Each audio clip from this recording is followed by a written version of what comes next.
నమస్తే, welcome to my channel Nagendra Vepuri. మన ఛానల్లో సీక్రెట్స్ ఆఫ్ సక్సెస్లో భాగంగా సక్సెస్ఫుల్ పీపుల్ యొక్క కథల గురించి తెలుసుకుంటున్నాం. ఎవరైతే స్ఫూర్తి ప్రదాతలుగా ఉండి వాళ్ళ యొక్క కథలు 10 మందికి ఉపయోగకరంగా ఇన్స్పైరింగ్గా ఉంటాయో అటువంటి వాళ్ళ కథలు. ఒక రాజకీయ నాయకుడి కొడుకు రాజకీయ నాయకుడిగా, ఒక సినీ హీరో కొడుకు సినీ హీరోగా, ఓ పారిశ్రామికవేత్త కొడుకు పారిశ్రామికవేత్తగా, ఓ డాక్టర్ కొడుకు డాక్టర్గా, ఓ వ్యాపారి కొడుకు వ్యాపారిగా ఎదగటం అత్యంత సహజం. అందులో ఆశ్చర్యపడాల్సిందేది లేదు కదా. కాబట్టి వాళ్ళ నుంచి మనం స్ఫూర్తి పొందేది ఏమి ఉండదు. కానీ ఓ కూలీ కొడుకు కలెక్టర్ అయినా, లేదా కోటీశ్వరుడైనా, అలాగే ఒక కానిస్టేబుల్ కొడుకు ఓ పెద్ద ఐఏఎస్ ఆఫీసర్ అయినా, లేదా కోట్లాది మంది అభిమానం పొందే సినిమా హీరో అయినా, డైరెక్టర్ అయినా, లేదా మినిస్టర్ అయినా గొప్పగా అభినందించవలసిన విషయం. అలాగే అర్ధరాత్రి అప్పుడు ప్యాసింజర్ల కోసం అరుస్తూ ఆటో నడుపుకునే కుర్రాడు, గ్యాస్ సిలిండర్ బాయ్గా చెమటలు కక్కుకుంటూ 5 అంతస్తుల మేడల్ని ఎక్కి దిగేవాడు, భవన నిర్మాణ కూలీగా పనిచేసినవాడు, తపనతో చదివి దేశవ్యాప్తంగా లక్షలాది మంది అభ్యర్థులతో పోటీపడి విజేత అయి సివిల్ సర్వీసెస్లో జాయిన్ అయి 50,000 మంది కార్మికులు పనిచేసే 50,000 కోట్ల విలువైన సింగరేణి సంస్థకి సీఎండీ అయితే అది మామూలు విజయం కాదు, కోటికొక్కడు మాత్రమే సాధించే ఘన విజయం. ఆ విజేత ఎందరికో స్ఫూర్తి ప్రదాత అవుతాడు. అతని పేరు ఎన్ బలరాం నాయక్. అత్యంత ఆసక్తికరమైనది అతని జీవిత కథ. ప్రతి ఒక్కరూ తెలుసుకోవాల్సింది. అతని గురించి అతని మాటల్లోనే వింటే. ఏమంటాడంటే ఆయన, ఉమ్మడి పాలమూరు జిల్లా బాలానగర్ మండలంలోని తిరుమలగిరి తండా మాది. నేనావత్, హున్యా, కేస్లి మా అమ్మ నాన్నలు. వాళ్ళు రోజు కూలికి వెళ్తే తప్ప ఇల్లు గడవని పరిస్థితి మాది. 7 సంతానంలో నేనే పెద్దవాడిని. నా తరువాత 5 మగపిల్లలు, మాకో చెల్లెలు.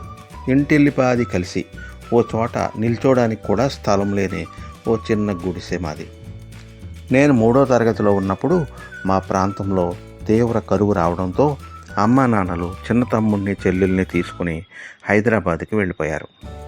నేను అమ్మమ్మ వాళ్ళ ఇంట్లో ఉంటూ బడికి వెళ్ళసాగాను. 6వ తరగతి నుంచి ప్రతి వేసవి సెలవులకి అమ్మ నాన్నల దగ్గరికి వెళ్ళేవాడిని. వాళ్ళతో పాటే భవన నిర్మాణ కూలీగా రాళ్ళెత్తేవాడిని. 9వ తరగతి చదువుతున్నప్పుడు ఓసారి మెదక్ దగ్గర ఉన్న ఓ చాక్లెట్ ఫ్యాక్టరీలో నెలపాటు పనికి వెళ్ళాను. ఉదయం 7 నుంచి సాయంత్రం 7 దాకా సిమెంట్ బస్తాలు మోసే పని అది. ఇలా పగలంతా సిమెంట్తో పనిచేయడం వల్ల రాత్రికి అరచేతులు పాదాలు పుండ్లుగా మారేవి. వాటిని భరిస్తూనే తర్వాతి రోజు పనికి వెళ్ళేవాడిని. ఇంత కష్టపడి చేసిన నెల చివరిలో నా జీతం ఇవ్వడానికి నిరాకరించాడు అక్కడి యజమాని. నేను గట్టిగా అల్లరి చేసి అడిగితే ముందుగా మాట్లాడుకున్న 25 రూపాయలు కాకుండా 10 రూపాయలే ఇచ్చాడు. కార్మికుల కడుపులు ఎలా కాలుతాయో నేను అనుభవించిన తొలి సందర్భం అదే. సెలవుల్లో ఇలా కూలీకి వెళుతున్న 10వ తరగతిలో మంచి మార్కులతో పాస్ అయ్యాను. హైదరాబాద్కి వచ్చి అమ్మ వాళ్ళతో ఉంటూనే ఇంటర్ చదువుదామన్న కలతో ఎంపీసీ తీసుకున్నాను. కానీ అది అసాధ్యమని కొన్నాళ్ళకే అర్థమైంది. అప్పట్లో అమ్మ వాళ్ళు బాగలింగంపల్లిలో చిన్న గుడిసె అద్దెకు తీసుకుని ఉండేవారు. నాన్న గ్యాస్ ఏజెన్సీలో సిలిండర్లు సరఫరా చేస్తుండేవాడు. ఆయన ఎత్తైన భవంతులు ఎక్కలేకపోవడం వల్ల నేను నాన్నతో పాటే వెళ్లాల్సి వచ్చేది. అప్పట్లో చాలా అపార్ట్మెంట్లకి లిఫ్ట్లు ఉండేవి కావు. 3-4 అంతస్తులైన మెట్లెక్కే వెళ్ళాలి. అలాంటి చోట నేనే సిలిండర్లను వేసేవాడిని. పెద్ద పెద్ద ఫంక్షన్లలో వడ్డించడానికని క్యాటరింగ్ బాయ్గాను పెడుతుండేవాడిని. ఇన్ని పనులు చేసినా ఇంటర్ పుస్తకాలు కొనడానికి డబ్బులు ఉండేవి కాదు. అటు క్లాసులకు వెళ్ళక ఇటు ఇంట్లోనూ చదువుకోలేక ఇంటర్ ఫెయిల్ అయ్యాను. ఆ తరువాత పూర్తి స్థాయిలో భవన నిర్మాణ కార్మికుడిగా మారాను. అదే సంవత్సరం మా కుటుంబ ఆచారం ప్రకారం నాకు పెళ్లి చేసేశారు. అమ్మాయి మా మేనమామ కూతురు శారద. పెళ్ళైన 1.5 ఏళ్ల తర్వాత పాప సంయుక్త పుట్టింది. మరో 4 ఏళ్లకి ఇంకో 2 పిల్లలు. ఇంటర్ ఫెయిలు, రోజు కూలీగా పని, 3 పిల్లలు. మామూలుగా అయితే నా కెరీర్ అంతటితో ఆగిపోయేదే. మాలాంటి కూలీ బతుకులు అలాగే అవుతుంటాయి. కానీ నాలోని ఏదో తపన నేను అలా కాకుండా కాపాడింది. అప్పట్లో అదేమిటో నాకు అర్థమయ్యేది కాదు, కానీ ఇప్పుడు తెలుస్తుంది. నేను ఎంతగా ఆలోచించి తపన చెందానో. ఎంత సిలిండర్ బాయ్గా పనిచేస్తున్నా ఎక్కడ పత్రిక కనిపించినా ఆపగా చదివేవాడిని నేను. గ్యాస్ ఏజెన్సీలో పైవాళ్ళు ఎవరైనా ప్రపంచ పోకడల గురించి మాట్లాడుతుంటే ఆసక్తిగా వినేవాడిని. తరచు ప్రశ్నలు అడిగేవాడిని. పత్రిక కొనడానికి డబ్బులు లేకున్నా వాటిని ఉచితంగా చదవటానికి టీ షాపులకు వెళ్ళేవాడిని. నా జిజ్ఞాసకి తోడు నేను జీవితాంతం కూలీగా ఉండిపోతానేమో అన్న భయము నన్ను పీడిస్తుండేది. దాంతో తెగించి మళ్ళీ ఇంటర్లో చేరాను. ఈసారి ఎంపీసీ గ్రూపుని వదిలేసి సిఈసిలో చేరాను. ఉదయం పూట చదవడానికి అనుకూలంగా ఉంటుందని రాత్రులు ఆటో నడిపేవాడిని. ఖర్చులు పోను 100 రూపాయలు మిగిలేవి. నా భార్య కూడా ఓ బట్టల షాప్లో పనికి వెళ్తుండేది. ఇలా ఎన్నో తంటాలు పడుతూనే ఇంటర్ ముగించాను. అదే ఊపు మీద బిఏ పూర్తి చేశాను. అప్పుడే నా దృష్టి గ్రూప్స్ పరీక్షల మీద పడింది. అందుకోసం ఏపీ స్టడీ సర్కిల్కి వెళితే పీజీ కూడా చేయమన్నారు. అలా ఎంఏ ముగించాను. కొన్నాళ్ళకి బ్యాంకు లోన్ తీసుకుని 7 సీటర్ ఆటో తీసుకున్నాను. దాన్ని ఉదయం పూట మా తమ్ముళ్ళు నడిపితే రాత్రి వేళ నేను తీసుకునేవాడిని. సెకండ్ షో వదిలాక 1 గంటకి ఉప్పల్లో సినిమా హాళ్ళ నుంచి వచ్చే వాళ్ళతో నా రాత్రి సవారీని ఆపేసి మళ్ళీ ఉదయమే లేచి పరీక్షలకు చదివేవాడిని. కానీ ఈ శ్రమంతా బూడిదలో పోసిన పన్నీరే అవుతుండేది. పేరుకి పీజీ చేసిన వృత్తిరీత్యా ఆటోవాడినే కదా. ఆర్థిక ఇబ్బందుల్ని అలా పక్కన పెడితే ఎక్కడా మర్యాద ఉండేది కాదు. 2005 నాటికే మా పాప 7th వచ్చింది. తన స్కూల్ రికార్డుల్లో నా పేరు క్రింద స్టూడెంట్ అనే ఉండేది. మీరు ఇంకా స్టూడెంటా అని నవ్వేవాళ్ళు అక్కడ. అందుకే అట్టడుగు స్థాయి ఉద్యోగమైనా చాలని పోటీ పరీక్షలన్నీ రాశాను. అన్నింటా ఓటమే. అలా ఓసారి వరుసగా 3 సార్లు బ్యాంకింగ్ ఎగ్జామ్స్ రాశాను. 4వసారి హాజరయ్యాను. ఈసారి వచ్చి తీరుతుంది అని ఇంటిల్లిపాది ఎంతో నమ్మాం, కానీ రాలేదు. అప్పుడే నా మీద నాకు నమ్మకం పూర్తిగా అడుగంటింది. జీవితాంతం ఆటోవాలాగానే ఉండిపోతానేమో అనిపించింది. అప్పుడే ఓ గమ్మత్తు జరిగింది. నా పీజీ అయ్యాక ఊరికే చూద్దామని ఉస్మానియాలో ఎంఫిల్కి అప్లై చేశాను. ప్రవేశ పరీక్షల తర్వాత ఉస్మానియాలో రెగ్యులర్ పీజీ చేసేవాళ్లతో సమానంగా నాకు ర్యాంక్ వచ్చింది. ఎంఫిల్ సీట్ వచ్చింది. దాంతో నా ఆత్మవిశ్వాసం పెరిగింది. ఎంతగా అంటే నేను హాజరైన గ్రూప్ 4 పరీక్ష పాస్ అయ్యి ఉద్యోగం వస్తే దాన్ని వద్దనుకునేంతగా, నేరుగా సివిల్స్ రాసేటంతగా. అలా 2008లో మొదటిసారి సివిల్స్ రాశాను. మెయిన్స్ దాకా వెళ్ళగలిగాను. ఆ ఉత్సాహంతో ఏ ఎక్స్పెక్టేషను లేకుండా 2వసారి హాజరయ్యాను. ఇంటర్వ్యూకి వెళ్ళాను. వాళ్ళు నా జర్నీ మొత్తం విన్నారు. చివరికి ఈసారి రాకపోతే ఏం చేస్తారు అని అడిగారు. సింపుల్, ఆటో నడుపుతూనే మళ్ళీ రాస్తాను అన్నాను. ఏదేమైతేనేం అలా 834 ర్యాంకుతో ఐఆర్ఎస్ సాధించాను. ఫలితాలు వచ్చిన రోజే కొన్ని పుస్తకాలు కొని పక్కనున్న లైబ్రరీకి ఇచ్చాను.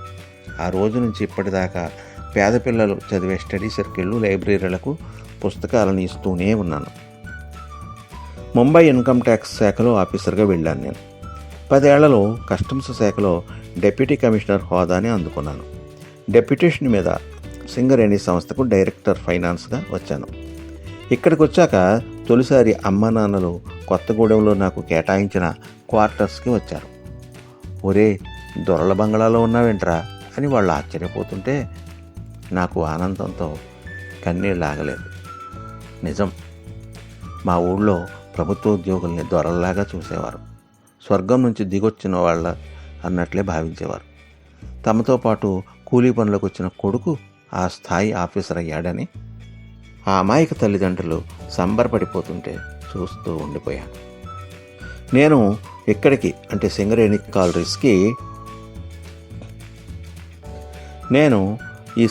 కాలరీస్కి డైరెక్టర్గా వచ్చినప్పుడు మా సంస్థకి బ్యాంకు డిపాజిట్లపైన రుణం తీసుకునే సామర్థ్యం 144 కోట్లు ఉంటే ఇప్పుడు దాన్ని 4,000 కోట్ల రూపాయలకి పెంచగలిగాం. సంస్థ టర్నోవర్ని 18 కోట్ల నుంచి 36,000 కోట్లకి పెరిగేలా చూసాం. సింగరేణి సంస్థకి చైర్మన్ అండ్ మేనేజింగ్ డైరెక్టర్గా గత ఏడాది బాధ్యతలు తీసుకున్నాను. తెలుగు రాష్ట్రాలకే పరిమితమైన గనుల తవ్వకాన్ని ఒడిశాకి విస్తరించడం, తొలిసారి 500 మెగావాట్ల సౌర విద్యుత్తు ఉత్పత్తికి బాటలు వేయడం సింగరేణి చరిత్రలోనే తొలిసారి. ఆంధ్రప్రదేశ్లోనూ కర్ణాటకలోనూ బంగారు గనుల తవ్వకానికి టెండర్లు సాధించడం, మట్టి కుప్పలుగా ఉన్న ఓపెన్ కాస్టింగ్ గనుల వద్ద 20,000 పైచీలకు మొక్కలు నాటి వాటిని అడవులుగా మార్చడం, ఇవన్నీ ఉన్నతాధికారిగా మర్చిపోలేని ఘట్టాలు. కానీ వీటికన్నా నా మనసుకు దగ్గరైన అంశాలు 2 ఉన్నాయి. ఒకటి, సింగరేణి కార్మికుడు ఏదైనా ప్రమాదంలో అంగవికలుడైనా చనిపోయినా అతనికి ₹1,00,00,000 పరిహారం ఇవ్వడం, ఇందుకు అతను పైసా కూడా ప్రీమియం చెల్లించాల్సిన అవసరం లేకపోవడం. 2, ప్రమాద మృతుల పిల్లలకి కారుణ్య నియామకం పైన ప్యూన్ ఉద్యోగాలు కాకుండా క్లర్క్ గేడ్ పోస్ట్ని ఇవ్వడం. ఇవి 2 నాకు ఎనలేని ఆత్మసంతృప్తిని అందించాయని చెప్పాలి. ఇది ఈనాటి స్ఫూర్తి ప్రదాత శ్రీ ఎన్ బలరాం నాయక్ యొక్క విజయగాథ. ఒక వ్యక్తి స్వయం కృషితో రేయింబవళ్ళు పనిచేసుకుంటూ కుటుంబాన్ని పోషించుకుంటూ కష్టపడి చదివి 5-6 ఏళ్ల పాటు రాసిన 25 పోటీ పరీక్షల్లో ఫెయిల్ అయినా ఓటమిని అంగీకరించక ఆత్మవిశ్వాసం కోల్పోకుండా మళ్ళీ మళ్ళీ ప్రయత్నించి తాను గురిపెట్టిన సివిల్స్లో సక్సెస్ సాధించిన విజేత. ఈ సందర్భంగా ఈయన జీవితానుభవాన్ని ఆధారంగా చేసుకొని నేను రాసిన ఒక పాట వినండి. విజయం కోసం మనం నిరంతరం ప్రయత్నిస్తూనే ఉండాలి. ఒక్కొక్కసారి వివిధ కారణాల వల్ల ఓటమి కలగవచ్చు. అటువంటప్పుడు ఓటమిని అంగీకరించి ప్రయత్నం విరమిస్తే అది మరణంతో సమానం. అలా కాకుండా ఓటమిని ఛాలెంజ్ చేస్తూ రెట్టించిన ఉత్సాహంతో పట్టుదలతో మళ్ళీ మళ్ళీ ప్రయత్నించినంతకాలం మన విజేతలమే. అందుకే ఒప్పుకోవద్దు ఓటమి. ఒప్పుకోవద్దురా ఓటమెప్పుడు, వదులుకోవద్దురా ధైర్యమెప్పుడు, విస్మరించవద్దురా లక్ష్యమెప్పుడు, విశ్రమించవద్దురా క్షణం ఎప్పుడు, విశ్రమించక పట్టుదలతో ప్రయత్నిస్తే గెలుపు నీదే సోదరా, విశ్వమంతా నీదిరా. ఒప్పుకోవద్దురా ఓటమెప్పుడు, వదులుకోవద్దురా ధైర్యమెప్పుడు, విస్మరించవద్దురా లక్ష్యమెప్పుడు, విశ్రమించవద్దురా క్షణం ఎప్పుడు. కష్టపడితే ఫలితముండునన్న మాట నీవు ఎప్పుడు మరువబోకురా, ఓటమందు కూడా నువ్వు నేర్చుకునే అంశమెంతో కొంత ఉండురా. కష్టపడితే ఫలితముండునన్న మాట నీవు ఎప్పుడు మరువబోకురా, ఓటమందు కూడా నువ్వు నేర్చుకునే అంశమెంతో కొంత ఉండురా. పడి లేచే కెరటంలో పట్టుదలను చూడు చూడు, తెగ నరికిన వృక్షంలో మరల మొలిచే సిగురు చూడు. ఆశ నీకు అస్తైతే శ్వాస నీకు శక్తి అయితే, నీ మాటే మంత్రమౌను నీ ఆటే తంత్రమౌను, నీ చూపే శస్త్రమౌను విజయం నీ స్వంతమౌను. ఒప్పుకోవద్దురా ఓటమెప్పుడు, వదులుకోవద్దురా ధైర్యమెప్పుడు, విస్మరించవద్దురా లక్ష్యమెప్పుడు, విశ్రమించవద్దురా క్షణం ఎప్పుడు. నడక నేర్చు పసిబాలుడు నేలబడిన కృంగిపోయి నడక నాపబోడురా, మరల పైకి లేచి నడిచి పరుగు నేర్చి సకాలంలో గమ్యమేగురా. నడక నేర్చు పసిబాలుడు నేలబడిన కృంగిపోయి నడక నాపబోడురా, మరల పైకి లేచి నడిచి పరుగు నేర్చి సకాలంలో గమ్యమేగురా. ఉదయించే సూర్యునిలో వెలుగు చూడు, ఒక్కమారు ఉరుముతున్న మేఘంలో తళతళమని మెరుపు చూడు. ఆకాశమే హద్దనుకుని ఆపకుండా అడుగులేస్తే అంతరాయమంతమౌను, గమ్యం నీ దగ్గరవును, విజయం నీ స్వంతమౌను, విశ్వమంత నీదవును. ఒప్పుకోవద్దురా ఓటమెప్పుడు, వదులుకోవద్దురా ధైర్యమెప్పుడు, విస్మరించవద్దురా లక్ష్యమెప్పుడు, విశ్రమించవద్దురా క్షణం ఎప్పుడు. ఎప్పుడు ఓటమిని అంగీకరించవద్దు. విజయం వైపు ప్రయాణిస్తే తప్పకుండా గమ్యం చేరగలరు. ఇది మీకు నచ్చినట్లయితే లైక్ చేయండి, కామెంట్ చేయండి, అలాగే మీ ఫ్రెండ్స్కి కూడా షేర్ చేయండి. ఇంతవరకు మీరు నా ఛానల్కి సబ్స్క్రైబ్ చేసుకుని ఉండకపోతే వెంటనే సబ్స్క్రైబ్ చేసుకోండి. ధన్యవాదాలతో మీ నాగేంద్ర వేపూరి.